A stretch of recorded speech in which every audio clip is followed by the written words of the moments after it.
आहे, कारण तुम्ही पाहत असाल की बरीचशी मंडळी नवीन आहेत, तुम्ही सोडून बाकी सगळे लोक येत आहेत आता.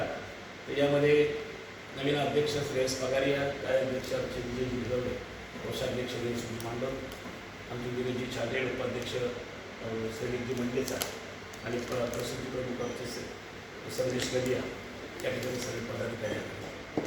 या गेल्या 28 वर्षामध्ये महासंघानं सातत्यानं कुठल्याही गोष्टी सातत्य असावं लागतं असं पण म्हणतो. महासंघाने सातत्यानं अहिंसा रॅली, भक्ती संध्येचा कार्यक्रम 28 वर्ष सातत्याने चालू आहे आणि गेल्या काही वर्षापासून अहिंसा सप्ताह साजरा केला जातो. या अहिंसा सप्ताहामध्ये पिंपरी चिंचवडमध्ये सर्व जैन समाजाचे जे संघ आहेत, ते श्रावक संघ असतील, मूर्तिपूजक संघ असतील, इतर सगळ्या संस्था असतील, या संस्था आणि संघांच्या माध्यमातून या आठवड्याभरात अनेक कार्यक्रम घेतले जातात. मग त्यामध्ये सामाजिक कार्यक्रम असतात, आरोग्यविषयक कार्यक्रम असतात, धार्मिक कार्यक्रम असतात, प्रबोधनात्मक कार्यक्रम असतात.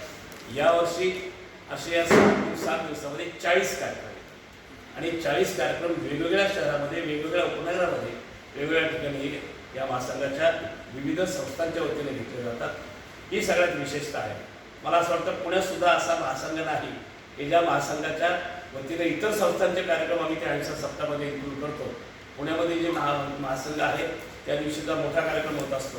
आम्ही गेली 7 दिवस आता 25 तारखेपासून 31 तारखेपर्यंत प्रत्येक शहराच्या भागामध्ये तुम्हाला आश्चर्यासारखं वाटेल की यामध्ये आरोग्य शिबिर असतील, रक्तदान शिबिर असतील, असे वेगवेगळे कार्यक्रम होत असतात आणि सातत्यानं गेली कित्येक वर्ष चालू आहेत आणि त्यामध्ये कुठेही खंड पडलेला नाही. आम्हाला सगळ्यात पत्रकार बांधवांचं या ठिकाणी आभार मानतो की आमच्या या सगळ्या अहिंसा सप्ताहाच्या कार्यक्रमात भगवान महावीर जयंतीच्या दिवशीचा अहिंसा पुरस्कार असेल, अहिंसा रॅली असेल आणि भक्तिगीत स्पर्धेचं पारितोषिक वितरण समारंभ असेल, त्या दिवशी भक्ती संध्येचा कार्यक्रम असेल, या सगळ्या कार्यक्रमाला अगदी चांगल्या पद्धतीनं प्रसिद्धी दिली जाते. आपण भरपूर प्रसिद्धी देतात आणि त्यामुळे समाजामध्ये याची जाणीव होते की हा महासंघ गेली 28 वर्ष सातत्यानं काम करत आहे. यावर्षी अशा पद्धतीचे वेगवेगळे अहिंसा पुरस्कारसुद्धा आहे. अहिंसा पुरस्काराची सेपरेट परिस्थिती आपण देतो आहोत दरवर्षीप्रमाणे, कारण त्याच्यामध्ये ज्यांना पुरस्कार देणार आहोत त्यांचे फोटो आपण देत असतो.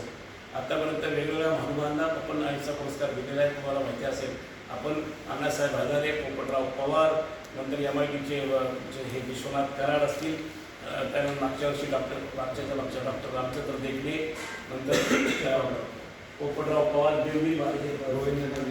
गोविंदगिरी महाराज राम मंदिराचे कोषाध्यक्ष मागच्या वर्षी डॉक्टर श्रीपाल सबनीस, अशा अनेक लोकांना आपण हे पुरस्कार दिलेले आहेत. उल्हासदादा पवार यावर्षी तसे पुरस्कार आहेत, पण मी ते आता सांगितलं आहे आपल्याला. सरप्राईज ती वेगळी बातमी, सरप्राईज बातमी असेच यावर्षी पण चालल्या. आमचा हा पुरस्काराचे बेसिक जे आहे ना, की जी व्यक्ती शाकाहारी आहे आणि जी व्यक्तीने विविध क्षेत्रामध्ये आपलं चांगलं काम करून त्यांच्या कामाचा एक वेगळा ठसा उमटवलेला आहे, अशा लोकांना पुरस्कार देतो. आता तुम्हाला सांगायला हरकत नाही, नाव घेत नाही. एका व्यक्तीनं आम्ही काल पुरस्कार जाहीर केला आमच्या मीटिंगमध्ये आणि त्यांच्या PAनं फोन केला की तुम्ही बायोडेटा पाठवा. ती नॅशनल लेवलची व्यक्ती, फार मोठी व्यक्ती. तर त्या व्यक्तीला सांगितलं, त्यांनी सांगितलं बायोडेटा मला पाठवला. मी म्हटलं तुम्हाला हे माहिती आहे, तुम्हाला आम्ही पत्र पाठवलेलं आहे की जो बेसिक शाकाहारी. बरोबर म्हणजे ते तुमचा काहीतरी गैरसमज झालेली आहे, तुम्हाला चुकीची माहिती मिळाली. ही व्यक्ती पंजाबी आहे, ती शाकाहारी नाही. त्या क्षणी एवढ्या मोठ्या व्यक्तीचा पुरस्कार आम्ही मीटिंगमध्ये काल रद्द केला. कारण आमचा बेसिक भगवान महावीरांची पुरस्काराचं नावच अहिंसा पुरस्कार, अहिंसा पुरस्कार आहे. अहिंसा पुरस्कार शाकाहारी व्यक्तीला देण्याचा मूळ उद्देश आहे. त्यामुळे आता या पुरस्कारासाठी लोकांची एन्क्वायरी आमच्याकडे होती. तशा पद्धतीने पुरस्कार यावर्षी चांगल्या लोकांना आहेत, त्याची आम्ही वेगळी परिस्थिती आपल्याला देणार आहोत.